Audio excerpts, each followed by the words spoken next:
네, 오늘 코스피가 장중 2,460선에 바짝 다가서며 연고점을 기록했는데요. 지금 상황은 어떤지 유한타증권 이경민 과장 연결해서 자세히 알아보도록 하겠습니다. 안녕하십니까?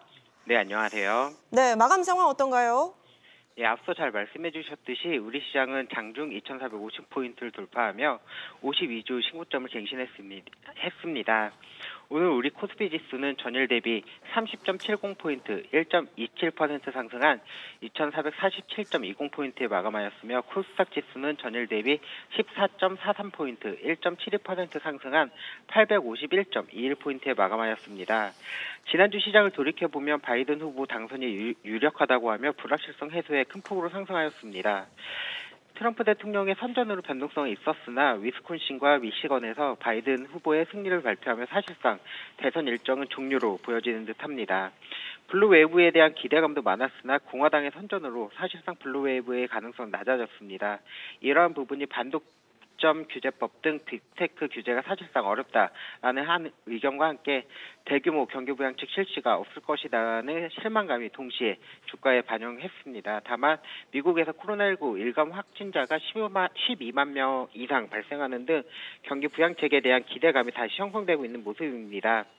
이러한 호재 속에 지난주 코스피 지수는 6.59%, 코스닥 지수는 5.57% 상승하는 굉장히 강한 모습을 보였으며 외국인이 대선 이후 지속적으로 순매수를 보이며 월간 2조 2천억의 순매수를 좀 하면서 시장을 뒷받침해줬습니다.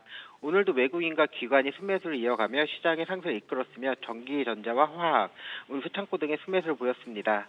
또한 지속적으로 저항을 받던 2,450포인트를 장중 돌파하며 지수 기준으로 52주 신고가를 경신하는 모습도 보였습니다.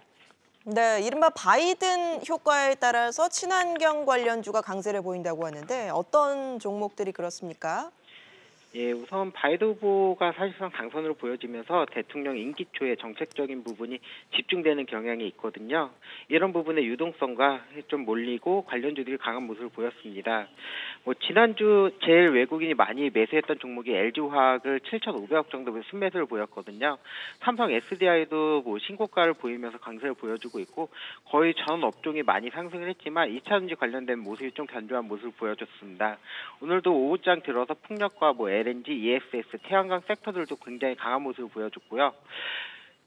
바이든의 외교 노선이 다자주의적인 그런 부분이 있거든요. 따라서 무역 분쟁 완화나 교역량 증가 이런 부분의 영향인지 모르겠지만 상하이 컨테이너 운임 지수가 사상 최고치 경신 소식이 있었습니다.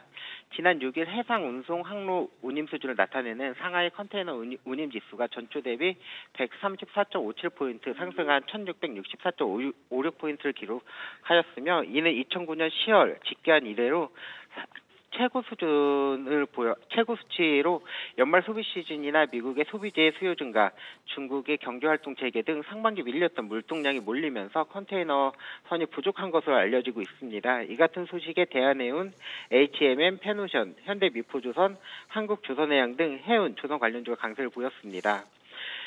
오늘 항공주들도 좀 강했는데요. 항공주들이 항공 화물 운송이 지속적으로 성장할 수 있다라는 이유였습니다. 인천공항 수송 실적에 대해 9월과 유사하게 여객 수요는 좀 부진을 이어갔으나 화물 운송은 성장세를 지속했습니다. 코로나19 글로벌 확산에 따라서 여객 수요 회복 시점을 논하기는 이르지만 상대적으로 화물 부분의 수익성이 높아지는 만큼 관심이 필요하다는 분석에 한진칼, 대한항공, 아시아나항공, 제주항공 등 항공 관련주가 강세를 보였습니다. 네, 내일도 강세 흐름 이어갈까요? 어떻게 준비하면 좋을까요? 예, 지난주부터 주식 비중을 늘리고 종목 선택이 어렵다면 지수에 투자하는 방법을 제시해드렸었는데요. 오늘도 코스피 지수가 장중 고점을 돌파하는 흐름으로 특별한 이슈가 없는 한 이번 주 2,500포인트 돌파할 것으로 보여지고 있습니다. 대선 일정이 사실상 마무리되며 시장의 관심이 정책적인 부분을 선회하는 모습이며 그동안 불확실성에 눌려왔던 시장이 이를 한 번에 반영하는 모습입니다. 외국인의 매수세가 지속된다라고 하면 차후 상승장을 대비하며 주도주 물색에 좀 집중하셔야 될 것 같고요. 주식 비중은 여전히 늘리시는 게 좋을 것 같고 지수에 투자하는 것도 좋은 방법이 될 것 같습니다. 네, 말씀 고맙습니다. 지금까지 유한타증권 이경민 과장 연결해서 마감 시황 살펴봤습니다.